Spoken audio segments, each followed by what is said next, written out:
नमस्कार, टीवी7 भारत देख रहे हैं आप। मैं हूं आपके साथ सुरभि राजपूत। बुलेटिन की शुरुआत करते हैं। देश में पेपर लीक, छात्रों के आंदोलन और राजनीति को लेकर बहस लगातार तेज होती जा रही है। संसद से लेकर सड़क तक इस मुद्दे पर टकराव देखने को मिल रहा है। विपक्ष सरकार को घेर रहा है तो सरकार विपक्ष पर राजनीति करने का आरोप लगा रही है। इसी बीच दिल्ली स्थित बीजेपी मुख्यालय में केंद्रीय स्वास्थ्य मंत्री और बीजेपी के राष्ट्रीय अध्यक्ष जेपी नड्डा ने प्रेस कॉन्फ्रेंस कर विपक्ष, खासकर राहुल गांधी पर बड़ा हमला बोला। जेपी नड्डा ने कहा कि सरकार पेपर लीक के मुद्दे पर चर्चा से कभी पीछे नहीं हटी। उनका कहना था कि सरकार पहले दिन से संसद में इस मुद्दे पर चर्चा चाहती थी। उन्होंने यह भी कहा कि विपक्ष जितने घंटे चर्चा करना चाहता है, सरकार उसके लिए तैयार है, चाहे 12 घंटे हो या 18 घंटे। सरकार हर सवाल का जवाब देने के लिए तैयार है। नड्डा ने कहा कि संसद ही वो मंच है जहां इस गंभीर मुद्दे पर गहराई से चर्चा हो सकती है। उनका आरोप था कि आरोप प्रत्यारोप से आगे बढ़कर यह समझना जरूरी है कि आखिर पेपर लीक क्यों हो रही है, इसके पीछे कौन लोग हैं और भविष्य में इसे कैसे रोका जा सकता है। उन्होंने कहा कि बच्चे देश का भविष्य हैं और उनके भविष्य की रक्षा करना सिर्फ सरकार ही नहीं बल्कि विपक्ष की भी जिम्मेदारी है। इसलिए सभी दलों को मिलकर अस्थायी समाधान निकालना चाहिए, ना कि इस मुद्दे पर सिर्फ राजनीतिक लड़ाई लड़नी चाहिए। लेकिन प्रेस कॉन्फ्रेंस का सबसे बड़ा राजनीतिक हमला राहुल गांधी पर रहा। जेपी नड्डा ने राहुल गांधी पर सेलेक्टिव राजनीति करने का आरोप लगाया। उन्होंने कहा कि राहुल गांधी सिर्फ उन राज्यों की बात करते हैं जहां बीजेपी की सरकार है, लेकिन विपक्ष शासित राज्यों में हुई पेपर लीक की घटनाओं पर चुप रहते हैं।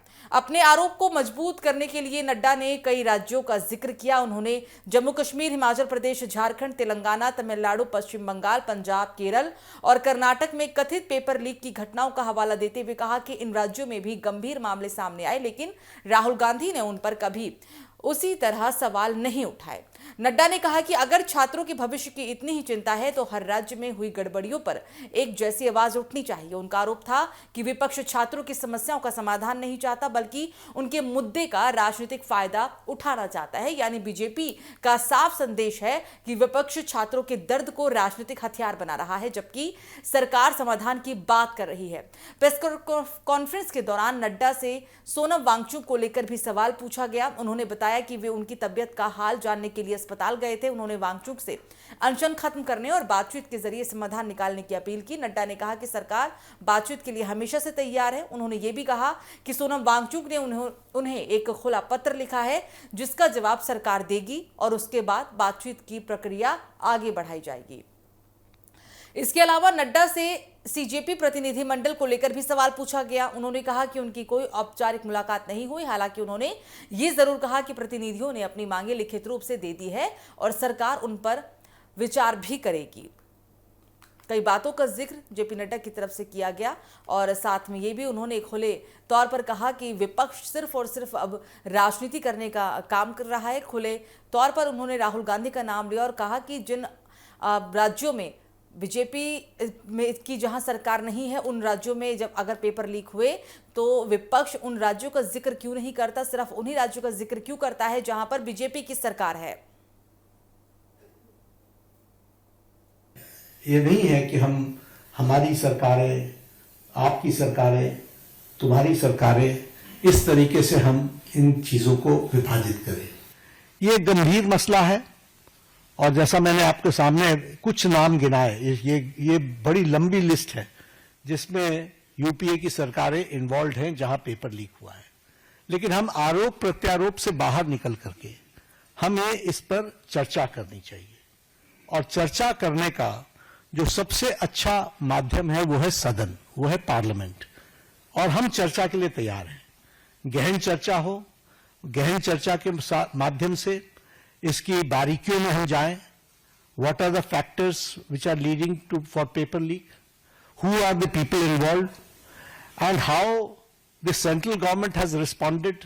हमने किस तरीके से, जब हमारे ध्यान में कोई पेपर लीक आया है तो हमने किस तरीके से इसको एड्रेस किया है और बाकी सरकारों को भी किस तरीके से इसमें एड्रेस करना चाहिए। क्या बिंदु है जिसके बारे में हमको गहराई से चिंतन करके उसका कोई रास्ता निकालना चाहिए ताकि हमारे छात्रों के साथ जो करोड़ों में हैं उनके साथ अन्याय न हो। और भारतीय जनता पार्टी, एनडीए इस मामले में मोदी जी के नेतृत्व में बहुत गंभीर है और बहुत गंभीरता से हमने इन विषयों को लिया है और इसीलिए हमने चाहा है कि संसद में इसकी चर्चा हो। Short duration discussion, long duration discussion, business advisory committee में आप तय करो कितना समय आपने लेना है, 12 घंटे लेना है, 18 घंटे लेना है। राज्यसभा में मैं लीडर ऑफ द हाउस के नाते मैंने हमेशा इस बात को माना है कि जो विपक्ष जितने आवर्स तय करे हम चर्चा के लिए तैयार हैं, सरकार चर्चा के लिए तैयार है और विपक्ष को इस बात को ध्यान में लेकर के उसे गोल पोस्ट नहीं चेंज करना चाहिए। हम आरोप नहीं लगा रहे हैं, आरोप प्रत्यारोप नहीं होना चाहिए। हम इस समस्या का किस तरीके से निदान कर सकते हैं उसके बारे में हमको सोचना चाहिए और पार्लियामेंट सबसे उपयुक्त फोरम है जहां हम गहराई से इसके चिंतन कर सकते हैं।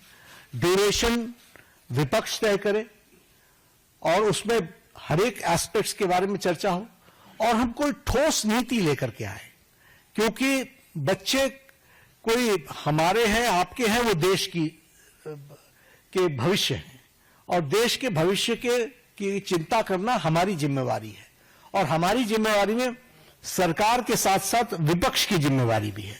इसलिए विपक्ष भी अपनी जिम्मेवारी को निभाए और हम सब साथ मिलकर इसका समाधान करें और कोई स्थायी समाधान की दिशा में हम आगे बढ़ें, ऐसा मैं निवेदन करना चाहता हूं।